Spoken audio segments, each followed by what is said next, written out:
अब देखिए same question को पिछले बार भी हम लोगों ने सॉल्व किया था, इस सेम क्वेश्चन को अभी हम सॉल्व कर रहे हैं सेकंड मेथड से, मतलब नॉन इनर्शियल फ्रेम से। मैंने ऊपर लिख रखा है, देखिए non inertial frame.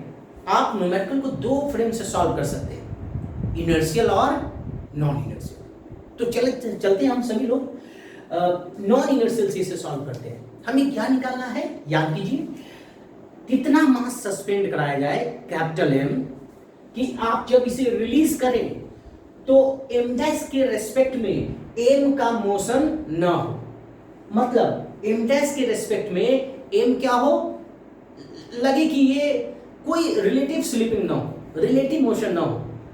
Capital M dash के रेस्पेक्ट में एम स्मॉल एम का मोशन नहीं होना चाहिए, मतलब दोनों साथ साथ रन करें, दोनों साथ साथ एक्सेलरेट करें, दोनों साथ साथ भागे, है ना, लाइक दिस। ठीक है, चलिए तो इसे सॉल्व करते हैं हम लोग, है ना। देखिए कैसे सॉल्व करेंगे, तो पहले फर्स्ट फ्री बॉडी डायग्राम इसका बनाइए।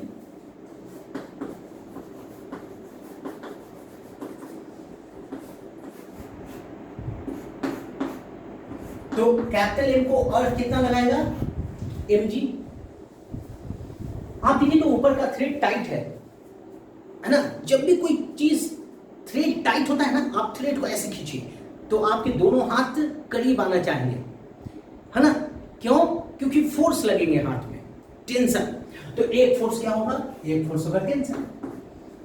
तो जो ये मास जो आप रिलीज कराने जा रहे हैं कैपिटल एम, उसको दो फोर्स लग रहे हैं, एक mg एक tension, due to earth and due to thread.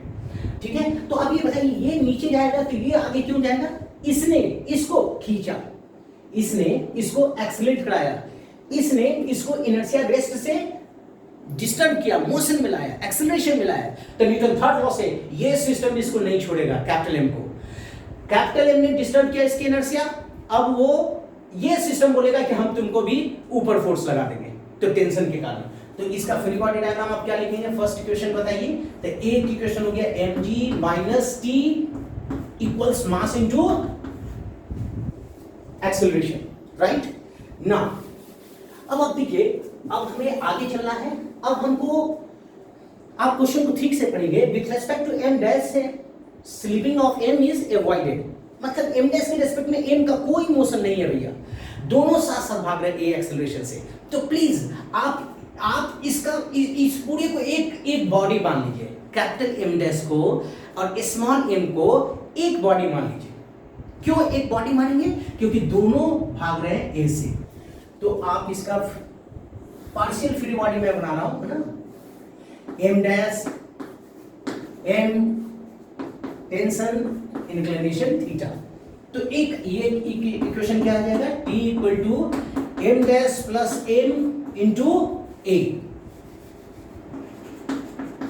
ऐसे, राइट। अब आप देखिए हमें क्या निकालना है, कैपिटल एम। कैपिटल एम के लिए क्या क्या प्रॉब्लम आ रहे हैं, कैपिटल एम के लिए हमको क्या क्या प्रॉब्लम आ रहा है, एक कैपिटल एम पता नहीं है, एक टेंशन पता नहीं है, एक ए पता नहीं है। वी आर फेसिंग 3 प्रॉब्लम्स, है ना। तो अगर m निकालना है तो t और a हमें 3 इक्वेशन जनरेट करने होंगे। तो 2 इक्वेशन तो हमने ऑलरेडी जनरेट कर लिया, अब एक थर्ड इक्वेशन जनरेट करने हैं। तो थर्ड इक्वेशन आप इससे जनरेट कर दीजिए। तो सपोज कीजिए मैं इस पर बैठ गया, तो इस पर बैठ गया तो ये कितना से भाग रहा है, a से।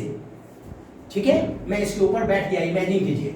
तो ये a से भाग रहा है, तो ये कैसा फ्रेम हो जाएगा, ये फ्रेम कहे जाएंगे non inertial frame, non inertial frame. Okay, अब चलिए, तो ये क्या करेगा, ये ऑब्जर्वर पहले न्यूटन्स लॉ करेक्ट करेगा। आप बात को समझिए, कैपिटल एम डैश के रिस्पेक्ट में, कैपिटल एम डैश के रिस्पेक्ट में, कैपिटल एम डैश क्या है, ए से भाग रहा है, तो कैपिटल एम डैश क्या हो गया, non inertial frame. Capital M dash क्या हो गया, नॉन इनर्शियल फ्रेम। तो कैपिटल एम डैश जो हुआ नॉन इनर्शियल फ्रेम हुआ, तो जो कि ए से भाग रहा है, तो उसके रेस्पेक्ट में आप किसी को देखेंगे ना तो न्यूटन्स लॉ नहीं लगा सकते, Newton second law. Newton second law, देखिए आप ये बताइए, किसी का कोई प्रोफेशन है, अगर किसी का डॉक्टरी प्रोफेशन है तो डॉक्टरी लाइन को ही देख प्रेफर करेगा, इंजीनियरिंग का है तो इंजीनियरिंग लाइन को सोचेगा ना, टीचिंग लाइन को टीचिंग लाइन ही सोचेगा ना। तो टीचर तो जाहिर सी बात है डॉक्टरी लाइन में नहीं जा सकता एट द सेम टाइम। समझ रहे बात को? मैं एक एग्जांपल बता रहा हूँ। ठीक उसी तरह न्यूटन्स लॉ बहुत ही पावरफुल लॉ है। मैं बोल रहा हूँ कि न्यूटन्स लॉ जो है इतना पावरफुल है, जैसा कि मैंने क्या बताया कि टीचर डॉक्टर भी बन सकता है, इंजीनियर भी बन सकता है, ऐसा है न्यूटन्स लॉ। मतलब आप लॉ बनाएंगे तो किसी एक के लिए बनाएंगे ना, लेकिन न्यूटन्स लॉ एक ऐसा पावरफुल लॉ है जो कि नॉन इनर्शियल में भी लगा सकते हैं और इनर्शियल में भी लगा सकते हैं। मतलब हल्का सा इंप्रूवमेंट लाना पड़ेगा। Again I am saying, again I am reiterating, Newton's law invalid in non inertial frame. Newton's law non inertial frame में आप नहीं लगा सकते, लेकिन थोड़ा सा दिमाग लगाइए, थोड़ा सा आप सोच लगाइए, तो थोड़ा सा सोचिएगा ना, तो न्यूटन सेकंड लॉ जो होगा ना, वो लगा सकते नॉन इनर्शियल में भी। तो एक सूडो फोर्स लिया जाता है, बात को समझिए, है ना। तो अगर सूडो फोर्स मतलब कोई फोर्स होता नहीं है, जस्ट फॉल्स फोर्स है, बस न्यूमेरिकल सॉल्व करने के लिए लगा रहे हैं, है ना। एक बार फिर आप बात को समझिए, न्यूटन सेकंड लॉ इनवैलिड है नॉन इनर्शियल के लिए, लेकिन मैं थोड़ा सा लॉजिक लगा के उसको वैलिड कर दूंगा न्यूमेरिकल सॉल्व करने के लिए। तो कितना गजब का लॉ है न्यूटन सेकंड लॉ, है ना। चलिए, तो आप ये से जाना ना, तो इसमें सूडो फोर्स, ये ऑब्जर्वर इसको थोड़ा वाइट कर रहा हूं मैं, है ना। तो ये ऑब्जर्वर क्या बोलेगा, इस पर बैक साइड में सूडो फोर्स लगाएगा। तो इसका मास कितना है भैया, स्मॉल m।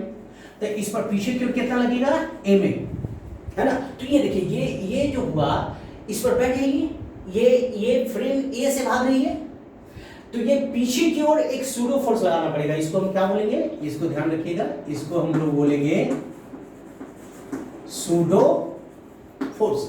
ठीक है, समझ लेना बात को। तो सूडो फोर्स होगा। अब इसको एक्सिस आप जैसे जो खींचते हैं वैसे आप खींच दीजिए। अब ये थीटा होगा तो ये भी क्या हो जाएगा भाई साहब, थीटा हो जाएगा। ओके, तो एम का इधर की ओर असर कितना हो जाएगा, m a cos theta. Okay, right. Okay, और इधर की ओर इफेक्ट कितना हो जाएगा, इधर एम ए कॉस थीटा होगा, इधर कितना होगा हो जाएगा, तो इधर हो जाएगा एम ए साइन थीटा। ठीक है ना भैया। तो देखिए, ये होता नहीं है, मैं फिर बोल रहा हूं, ये स्मॉल एम पर जो आपने लेफ्ट वर्ड ए में कंसीडर किया, ए में कुछ होता नहीं है, ए में जस्ट मैं न्यूमेरिकल सॉल्व करने के लिए लगा रहा हूं, बात को समझिए। ए में is called pseudo force, just helping to solve the numericals, और कोई मतलब नहीं है ना। इसी कारण बोला जाता है न्यूटन्स लॉ बहुत ही पावरफुल लॉ बन गया, है ना। क्योंकि ये नॉन इनर्शियल इनर्शियल मतलब एक आदमी डॉक्टर भी बन सकता है, इंजीनियर भी बन सकता है, साइंटिस्ट बहुत सारे मल्टीफेरियस वर्क्स को हैंडल कर सकता है, वैसा टाइप का न्यूटन्स लॉ है ना। तो न्यूटन्स लॉ इनवैलिड में कर रहा हूँ नॉन इनर्शियल फ्रेम में, तो ये थोड़ा सा सेंटेंस को केयरफुली हैंडल कीजिएगा। चलिए, तो ये देख लीजिए, ये ए में cos थीटा हुआ। अब बोलेगा, ये ऑब्जर्वर बोलेगा जो इंक्लाइन प्लेन में, कि अरे यार तुम तो एम डैश के साथ सटे हुए हो यार, तुम ना ही ऊपर भाग रहे हो यार, ना ही नीचे भाग रहे हो यार, जब इसको रिलीज किया गया यार। तो यानी कि इसका मतलब ये है कि तुमको अर्थ जितना लगा रहा होगा mg sin थीटा, उतना ही ऊपर की ओर ये फॉल्स फोर्स होगा।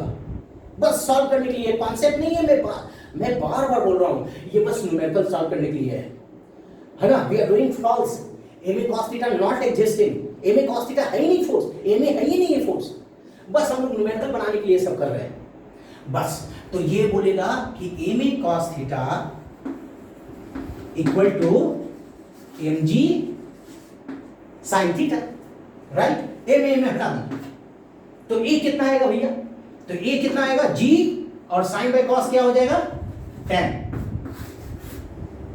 ये इक्वेशन हो गया आपका थर्ड। अब देखिए, आपके फर्स्ट इक्वेशन, सेकंड और थर्ड हो गए। अब आप सॉल्व करना शुरू कीजिए, आपको कैपिटल एम आएगा। चलते हैं,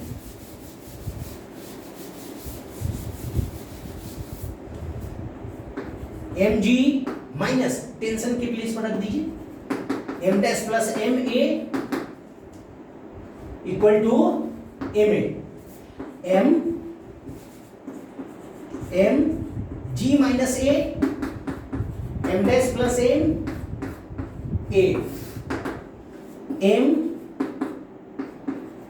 dash plus m at the place of a, you know the third equation, put here please, ऐसे रख दीजिए। ओके, अब देखिए g माइनस a, तो a देखिए एट द प्लेस ऑफ ए आप रख दीजिए जी tan थीटा। ओके ना, इसको सॉल्व कीजिए। m डैश प्लस m, जी कॉमन काट दीजिए और tan थीटा से भी डिवाइड कर दीजिए, तो 1/tan क्या हो जाएगा, cot माइनस 1, ऐसे।